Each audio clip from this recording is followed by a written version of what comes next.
अच्छा भी ये जो आजकल जो टेलीविजन ड्रामे की इंडस्ट्री है ना, इसके अंदर एक बड़ी इंटरेस्टिंग चीज़ ये है कि आप लोग यानी कि जो व्यूअर्स होते हैं वो उस ड्रामे से ज़्यादा इंटरेस्टेड होते हैं कि ड्रामे में जो लोग काम कर रहे हैं इनकी अपनी ज़िंदगियों में क्या ड्रामा चल रहा है।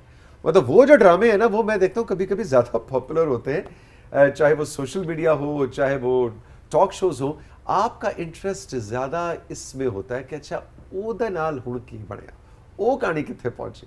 सारा नीलम आज हमारे साथ मौजूद हैं जो कि एक मॉडल भी हैं, अदाकारा हैं और इनके भी ड्रामे श्रामे आप इर्द गिर्द देखते रहते हैं। टॉक शोज में जब जाती हैं तो उनकी बातें बड़ी वायरल भी हो जाती हैं। ये भी आज हम इनसे पूछेंगे इसका गुर क्या है।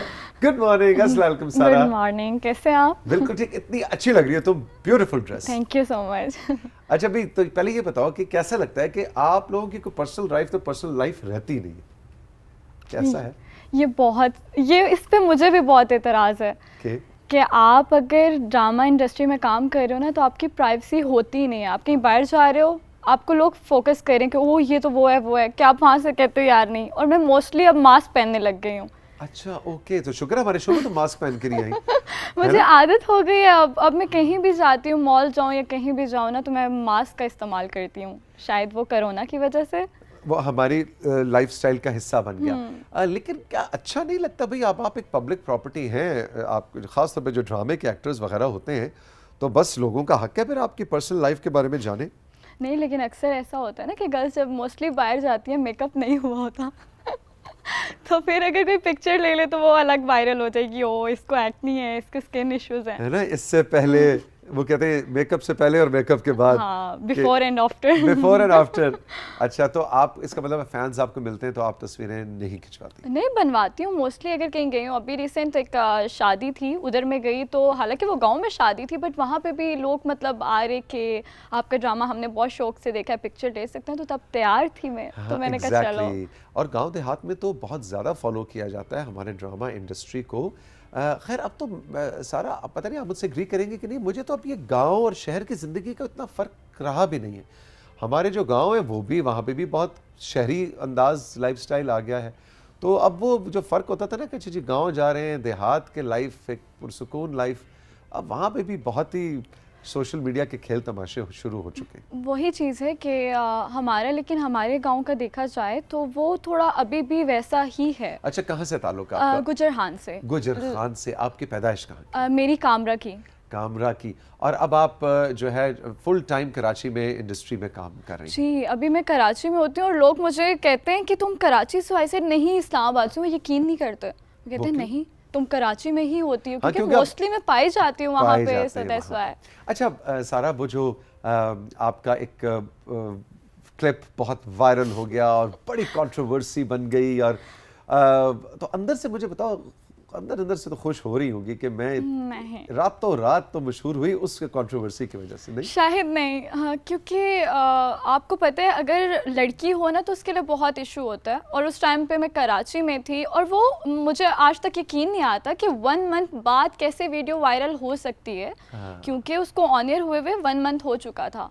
ये सोशल मीडिया के खेल तमाशे, जरूरी नहीं कि उसी दिन आप वायरल हो, वो बाद में भी जाके कोई चीज़ निकल आती है। लेकिन उस चीज़ ने मुझे बहुत ज़्यादा हर्ट किया। और शायद फैमिली, आपको पता है जब आपके घर वाले सिर्फ सपोर्ट करते हैं, हाँ। तो उसके अलावा बाहर चाहे आपके चाचू हो, मामू हो, वो आपको हर चीज़ में सपोर्ट नहीं करते। तुम्हारे दोस्तों ने, इंडस्ट्री ने सपोर्ट किया या नहीं?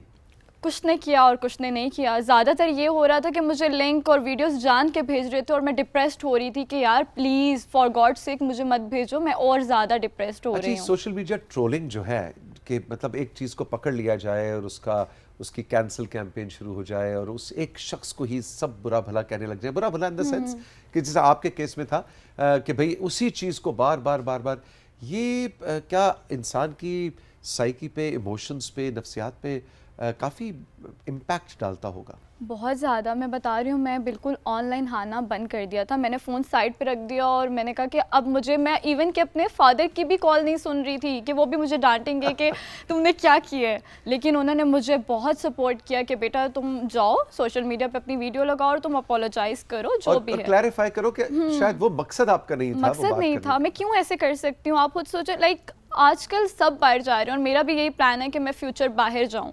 तो मैं कैसे कर सकती हूँ, क्योंकि यहाँ पे लोग मेहनत करते हैं, लेकिन मैंने तो कुछ चंद लोगों को किया था कि और कुछ किस ऐसे होते कॉन्टेक्स्ट हैं। में आपने वो बात हाँ, की थी? वो मैंने ये मतलब फ्रेंड्स को फन में कि यार फ्रेंड्स कुछ ऐसे होते हैं, लोग कुछ ऐसे कजन्स वगैरह, तो ये लेकिन सीन। देखो सारा, लेकिन इससे आपने सीखा ये होगा कि वो हम जैसे कहते थे ना कि बचपन में कि जी पहले सोचो फिर तोलो फिर बोलो, जी। सोच कुछ बोलने से पहले 2 बार सोचना चाहिए कि आप क्या कह रहे हैं।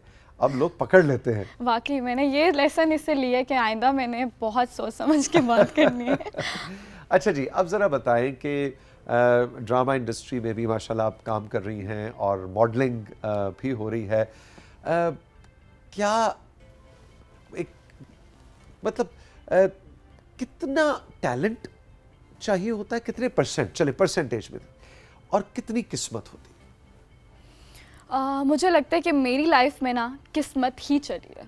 अच्छा, मेरे मतलब को- टैलेंटेड नहीं हो तुम? नहीं, टैलेंटेड हूँ लेकिन किस्मत से ही हुई हूँ, वरना आजकल आपको पता है रेफरेंस के बगैर कुछ भी नहीं है। अच्छा, To be हमारी very इंडस्ट्री में भी रेफरेंस चलता है? वही तो चलता है, उसके बगैर कौन जानता है। अरे रियली? अच्छा, मुझे जरा डिटेल बताओ, मसलन।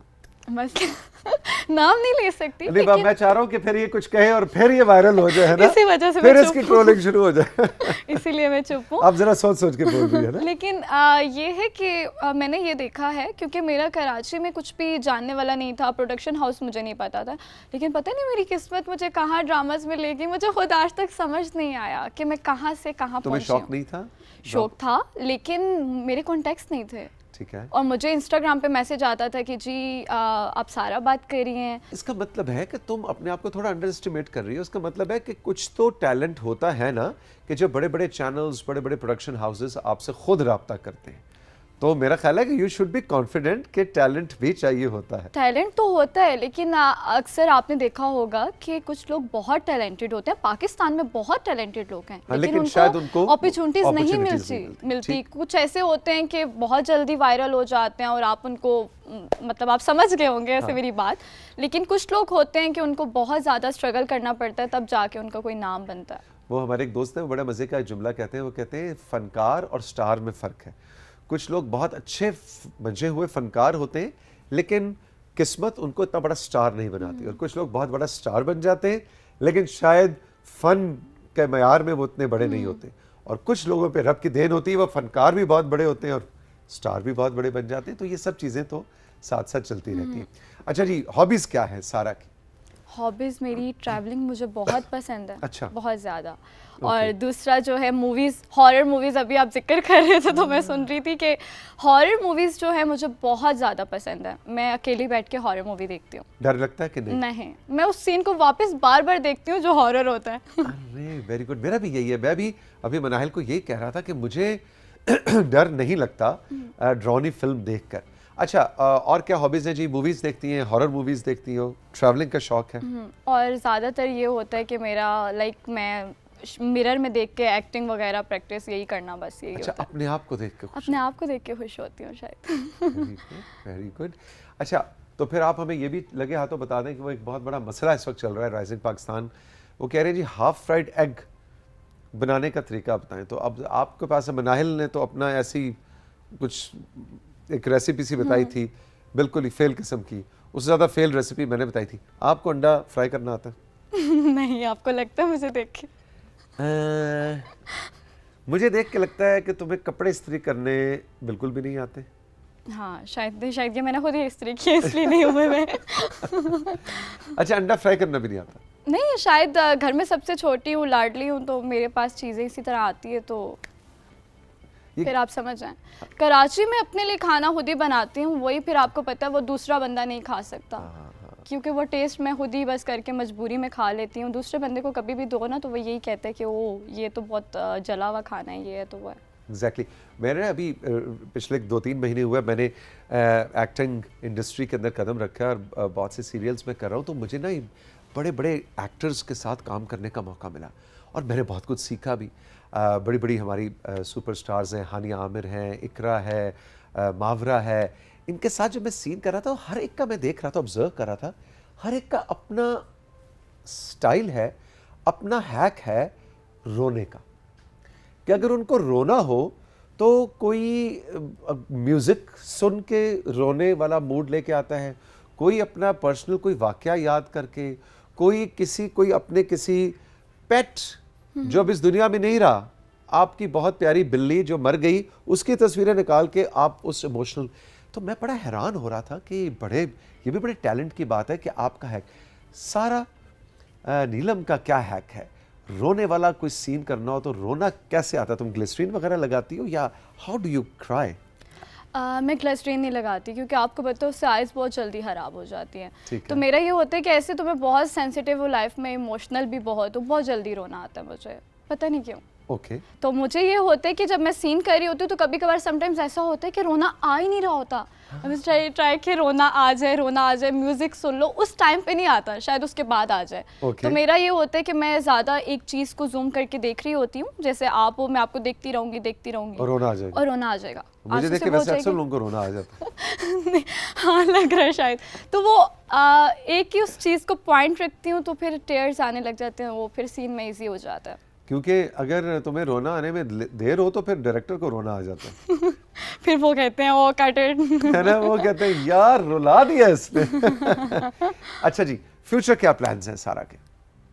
फ्यूचर प्लान्स यही कि मुझे बहुत आगे जाना है, एक Okay. नाम बनाना है। क्योंकि अभी मैं काम कर रही हूँ लेकिन मुझे लगता है कि उस तरह का नहीं कर रही। ठीक है। क्योंकि आपको उस नाम कमाने तक ना बहुत टाइम लगता है। तो शायद अभी मुझे इतना टाइम भी नहीं हुआ, लेकिन अल्लाह ताला ने मुझे इतनी सक्सेसफुल कर दिया, तो मैं चाहती हूँ कि आगे भी इंशाल्लाह उससे भी बड़े प्रोजेक्ट्स करूँ। हालांकि मेरे घर वाले ये कह रहे हैं कि छोड़ दो, मीडिया छोड़ दो। तो वो आपको पता है जब आपको एक ही चीज़ बोली जा रही होती है ना कि इसमें कुछ भी नहीं है, छोड़ दो, तुम छोड़ दो, तो वो एक हर्टिंग भी होता है। और दूसरी चीज़ ये होती है कि मुझे ये है कि यार 2 साल दे दो, देख लेती हूँ। तो अच्छा, ये अगर है। छोड़ दिया मीडिया तो क्या करोगी? What is the second passionate thing जो तुम करना चाहती हो जिंदगी में? मैं आउट ऑफ कंट्री चली जाऊंगी और वहाँ पे बैरिस्टर कर लूँगी। अच्छा, लॉयर साहिबा, मुल्क से बाहर जाके कानून के शोबे में। अच्छा, बैरिस्टर बनोगी? बैरिस्टर। वाह जी वाह, मतलब उसके लिए तो लॉ शॉ पढ़ना पड़ता है। हाँ तो वही कह रही हूँ ना, हायर स्टडीज़ के लिए बाहर चली जाऊंगी। ओके। और वहीं पे कुछ शादी वादी करके वहीं पे जिंदगी गुजारना है ना, नहीं। शायद अभी Pakistan. I totally disagree with you. इतनी माशाल्लाह तुम्हारा प्यारा स्माइल है, तुम्हारे स्क्रीन प्रेजेंस बहुत अच्छी है, इतना अच्छा तुम काम कर रही हो। स्टिक टू इट और इसी के अंदर अपना वक्त बिताओ, गुजारो। और ये सब किस्मत की बात होती है कि आपको एक सुपर डुपर प्रोजेक्ट किसी वक्त भी मिल सकता है। So you have all the ingredients. मेरा तुम्हें मशवरा ये है, इंग्रेडिएंट्स पैकेज पूरा है। It is just a matter of luck and the right opportunity कि आप उस कैरेक्टर में कब जाके लेकिन फिट हो। कभी कभार आप डिसहार्ट हो जाते हो जब आपके सराउंड में जैसे आपके फ्रेंड्स हो गए, फैमिली मेंबर्स हो गए, तो अक्सर कहते हैं ओह तुम लीड क्यों नहीं कर रही हो, तुम्हें इस ड्रामे में लीडिंग होना चाहिए था। तो वो आपको और ज़्यादा डिप्रेस्ड होते हो कि यार मतलब ये भी अंडरस्टैंड नहीं कर रहे, लीड आना क्या इतना आसान है। या मतलब आपको टाइम लगता है, आपको कभी लगता है कि आप पहले एक्टिंग प्रॉपरली सीखो ताकि आप 2 मिनट में सीन करो, उस ठीक है, स्टेप पे ठीक है, पहुंचो। उस लेवल पे हाँ, आप पहुंचो। लेकिन अगर आपके सराउंड में आपके फ्रेंड्स, आपके फैमिली मेंबर्स बार बार आपको यही रिपीट करें कि उस लड़की ने लीड किया है तो तुम्हारा भी अच्छा फेस है, तुम लीड क्यों नहीं करी, कंपेयर करना। मुझे लगता है कि फैमिलीज को चाहिए कि वो अपने बच्चों को सपोर्ट करें। ये नहीं कहें कि मतलब आप किसी भी लीड फील्ड क्यों में नहीं, हो, हाँ हाँ। किसी भी फील्ड में हो, आप ये उसको प्राउड करो, उसे कहो कि जितना तुमने किया है तुम्हारे नसीब में था, आगे तुम इससे अच्छा करोगे। Very good approach. लेकिन पता नहीं क्यों आपका मतलब है कि घर वाले और दोस्त ही वो तकाबुल हाँ। शुरू कर, मुकाबला बाजी में आ जाते हैं कि उसके इतने प्रोजेक्ट्स हैं इसके तुम्हारे। इतने प्रोजेक्ट्स हैं, तो यही चीज़ फिर आपको पता है, आप तो या तो डिप्रेशन में चले जाते हो या आप अपनी लाइफ को कहते हो कि बस मैं हार गई तो मैं कहीं चली जाऊं तो ये हो जाए। तो आई थिंक इस चीज़ को लोगों को अंडरस्टैंड करना चाहिए कि आपके सराउंड में अगर आपके पेरेंट्स हैं या फ्रेंड्स हैं तो उनको चाहिए कि वो आपको सपोर्ट करें कि तुम्हें जितना मिल रहा है तुम शुक्र करो तुम्हें इतना मिला। बड़ी अच्छी, बड़ी मैच्योर अप्रोच है। मुझे तो लग रहा है जैसे कुछ समझदार सी, मतलब जिंदगी के बहुत सी तजुर्बात के बाद एक माहिर नफ्सियात बैठ के हमसे बातें करें। सारा खुश रहो, जीती रहो, बहुत मज़ा आया तुमसे गपशप करके। ऑल द बेस्ट, और तुम्हारे लिए आगे फ्यूचर में बड़े बड़े प्रोजेक्ट्स के लिए बहुत सी दुआएं हमारी तरफ से। Thank you so much, thank you. आपका बहुत बहुत शुक्रिया, आपने राइजिंग पाकिस्तान का ये स्पेशल एपिसोड हमारे साथ एंजॉय किया। सारा नीलम की, फहद भाई की, हमारी गुड न्यूज़, सारे सेगमेंट्स आपको कैसे लगे? रिडल्स और मतलब बहुत कुछ था आज के राइजिंग पाकिस्तान में। सबका फीडबैक आपने हमें देना है हमारे व्हाट्सएप नंबर पे और हमारे इंस्टाग्राम पे। जिंदगी ने दी इजाज़त, तो मिलेंगे फिर। खुश रहिए। यह है राइजिंग पाकिस्तान। खुदा हाफिज़।